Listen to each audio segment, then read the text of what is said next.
పొట్టకేం తెలుసు కార్బోహైడ్రేట్ ఎంత, మినరల్స్ ఎంత, ప్రోటీన్ ఎంత, కాల్షియం ఎంత, ఇదే తెలుసు దీనికి మాత్రం ఈ సాంబార్ అనేది తెలీదు, ఇది అన్నం బిర్యానీ అనేది తెలీదు అంతే.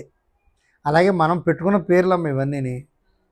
మాకు సంబంధించిన వరకు మేము ఏమనుకుంటామంటే ఇది ఎప్పటికీ తగ్గదు, నువ్వు ఇలాగ వాడుతూనే ఉండాలా, నువ్వు మా దగ్గరికి వస్తూనే ఉండాలా, డబ్బు కడుతూనే ఉండాలా, వెళ్తూనే ఉండాలి, ఇది లెక్క.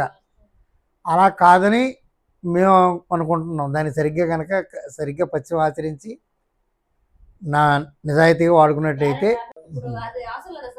కావాలి. అమ్మో, అది లేకుండా మళ్ళీ ఇది పని చేయదు. అది వేసుకుంటానే ఇది వేసుకోవాలి, గ్రాడ్యువల్గా తగ్గించాలి అంతే తప్ప మొత్తం అంతా ఒకేసారి అది స్టాప్ చేద్దామంటే అప్పుడు దాకా శరీరానికి ఒకటి కావాలనుకుంటుంది, దాన్ని ఇవ్వకపోతే అది ఒప్పుకుంటుంది ఏంటి, దాంతో వాడతానే అలవాటైంది.